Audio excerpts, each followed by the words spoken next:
Ada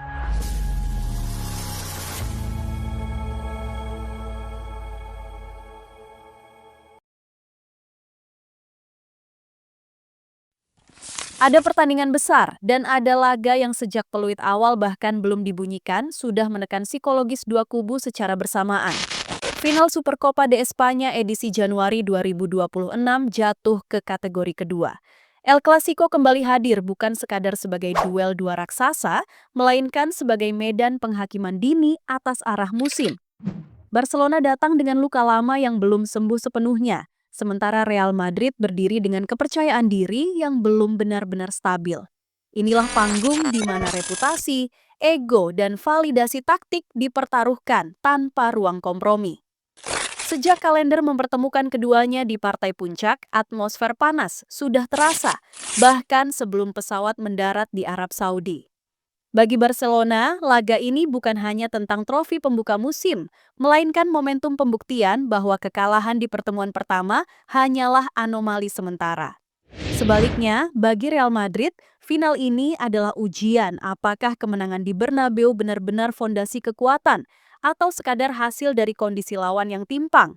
Dengan latar King Abdullah Sport City yang netral namun megah, El Clasico Jilid kedua musim 2025 per 2026 berdiri sebagai titik balik potensial. Siapa yang keluar sebagai juara bukan hanya mengangkat piala, tetapi juga membawa narasi dominasi menuju paruh musim yang lebih kejam. Pertemuan pertama musim ini masih membekas jelas di benak publik. Saat itu, Madrid menang tipis dalam duel yang syarat tensi dan provokasi, sebuah kemenangan yang terasa sah secara skor, tetapi menyisakan tanda tanya dari sisi konteks. Barcelona datang ke Bernabeu dalam kondisi pincang, kehilangan sejumlah pilar penting dan tanpa pendampingan penuh dari bangku cadangan. Kekalahan itu terasa menyakitkan, bukan karena hasilnya semata, melainkan karena munculnya kesan bahwa Barcelona tumbang sebelum benar-benar bertarung utuh. Seiring berjalannya waktu, kekalahan tersebut justru menjadi titik balik yang tak terduga. Alih-alih terpuruk, Barcelona berubah menjadi mesin kompetitif yang lebih disiplin, lebih dingin, dan lebih mematikan. Rentetan kemenangan demi kemenangan hadir dengan cara yang meyakinkan, bukan sekadar dominasi penguasaan bola, tetapi juga efektivitas yang mulai konsisten. Alarm bahaya bagi para pesaing pun berbunyi keras, terutama bagi Madrid yang kini harus menghadapi versi Barcelona yang jauh dari ekspektasi awal musim. Konteks Supercopa semakin menajamkan tekanan karena jalur menuju final dilalui dengan cara yang kontras. Barcelona melumat lawannya di semifinal tanpa ampun, sebuah kemenangan telak yang mengirim pesan gamblang. Mereka datang bukan untuk sekadar tampil, intensitas, kedalaman skuad, dan ketajaman lini depan berpadu dalam satu malam yang nyaris sempurna. Di sisi lain, Madrid harus melalui laga semifinal yang jauh lebih menguras emosi, menang dengan selisih tipis dan menyisakan celah yang tak bisa sepenuhnya ditutupi oleh euforia hasil akhir. Perbedaan jalur ini membuat beban psikologis condong ke satu sisi, Barcelona tampil segar, penuh keyakinan, dan minim gangguan internal. Madrid justru tiba dengan kelegaan bercampur kewaspadaan, menyadari bahwa performa mereka masih jauh dari kata meyakinkan. Di titik inilah narasi final mulai bergerak dari sekadar rivalitas menjadi soal kesiapan struktural. Jika berbicara soal performa individu, Barcelona kini memiliki beberapa figur yang bukan hanya tampil menonjol, tetapi juga menentukan arah permainan. Lini belakang terlihat jauh lebih solid, bukan sekadar bertahan dalam blok rendah, melainkan mampu mengontrol ruang dan mematikan transisi lawan. Kiper utama mereka kembali menjadi tembok yang memberi rasa aman, membuat garis pertahanan bermain lebih berani dan tinggi. Di lini tengah, keseimbangan mulai terasa nyata. Distribusi bola berjalan lebih cepat, sirkulasi lebih rapi, dan tekanan terhadap lawan dilakukan secara kolektif. Tidak ada lagi kesan dominasi tanpa dampak. Setiap penguasaan bola kini memiliki tujuan jelas, menciptakan ketidakseimbangan di lini lawan. Ini adalah Barcelona yang tidak lagi terobsesi pada estetika, melainkan pada efektivitas. Namun sorotan terbesar tetap tertuju pada lini depan. Kombinasi kecepatan, pergerakan tanpa bola, dan penyelesaian akhir membuat Barcelona tampak kejam. Pemain muda seperti Lamine Yamal membawa energi yang sulit diprediksi, meski sebelumnya sempat menjadi pusat kontroversi.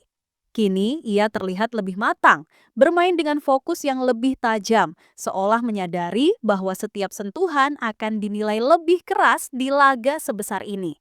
Berbeda dengan Barcelona yang menemukan ritme, Madrid justru masih mencari stabilitas. Meski memiliki kualitas individu yang luar biasa, performa mereka kerap terlihat terfragmentasi. Lini belakang sempat menjadi sorotan karena inkonsistensi, terutama saat menghadapi tekanan cepat dan perubahan tempo. Kebobolan yang datang terlalu mudah di beberapa laga menjadi sinyal bahwa fondasi pertahanan belum sepenuhnya kokoh. Di lini tengah, Madrid masih sangat bergantung pada momen, bukan kontrol. Mereka mampu mematikan lawan dalam fase tertentu, tetapi kesulitan mempertahankan dominasi sepanjang laga. Hal ini membuat pertandingan sering berubah menjadi duel terbuka yang mengandalkan keberuntungan dan kecemerlangan individu. Dalam laga final melawan Barcelona yang sedang terorganisir, pendekatan ini jelas berisiko tinggi. Satu nama yang tak bisa dilepaskan dari pembahasan Madrid adalah Kylian Mbappe. Kembalinya sang penyerang menjelang final menjadi harapan sekaligus tekanan. Secara statistik, kontribusinya tak terbantahkan. Gol demi gol lahir dari insting kelas dunia, termasuk torehan penting saat menghadapi Barcelona sebelumnya. Namun sepak bola level tertinggi menuntut lebih dari sekadar angka. Pertanyaannya, apakah Madrid mampu membangun sistem yang memaksimalkan Mbappe tanpa mengorbankan keseimbangan tim? Disinilah peran pelatih menjadi krusial. Hansi Flick di Barcelona terlihat semakin nyaman dengan ide-idenya. Ia tidak ragu mengambil keputusan berisiko, tetapi selalu dengan perhitungan matang. Rotasi dilakukan tanpa mengorbankan struktur, dan pendekatan taktiknya terasa adaptif. Barcelona di bawah Flick bukan tim yang kaku, melainkan fleksibel tanpa kehilangan identitas. Sebaliknya, Xabi Alonso masih berada dalam fase pembuktian bersama Madrid. Keputusan-keputusannya seringkali menunjukkan keberanian, tetapi belum selalu konsisten dalam hasil. Ada momen di mana Madrid tampak brilian, namun ada pula fase di mana mereka kehilangan kendali. Final ini menjadi panggung untuk menjawab keraguan. Apakah Alonso siap memenangkan duel taktik melawan pelatih sekelas Flick? Tekanan internal di Madrid juga tak bisa diabaikan. Isu ketegangan kecil antar pemain, gestur emosional di lapangan, hingga respons terhadap provokasi lawan menunjukkan bahwa Madrid masih rapuh secara psikologis. Insiden pasca laga sebelumnya, termasuk momen penolakan salaman oleh Dani Carvajal terhadap Yamal, menjadi gambaran bahwa emosi mudah meledak di laga sebesar ini. Dalam final, satu momen kehilangan kendali bisa berakibat fatal. Dari sisi implikasi musim, Supercopa mungkin bukan trofi paling prestisius, tetapi efeknya sangat nyata. Bagi Barcelona, kemenangan akan mengukuhkan posisi mereka sebagai kekuatan dominan sementara, memperlebar jarak psikologis di kompetisi domestik, dan mengirim pesan bahwa era transisi benar-benar telah berakhir. Sebaliknya, kekalahan akan memunculkan kembali tanda tanya meski tak serta-merta meruntuhkan fondasi. Bagi Madrid, taruhannya bahkan lebih besar. Menang berarti menegaskan bahwa mereka tetap menjadi raja dalam laga-laga besar, terlepas dari inkonsistensi performa. Kalah, di sisi lain, akan memperkuat narasi bahwa kemenangan sebelumnya hanyalah kebetulan situasional. Tekanan terhadap Alonso akan kian menumpuk dan waktu mulai menipis untuk membuktikan bahwa proyeknya berada di jalur yang benar. Menjelang laga, reaksi internal kedua tim menunjukkan perbedaan sikap yang mencolok. Barcelona tampil tenang, fokus, dan nyaris tanpa pernyataan berlebihan. Semua terasa terkontrol, seolah mereka menyadari bahwa pembuktian terbaik hanya bisa dilakukan di lapangan.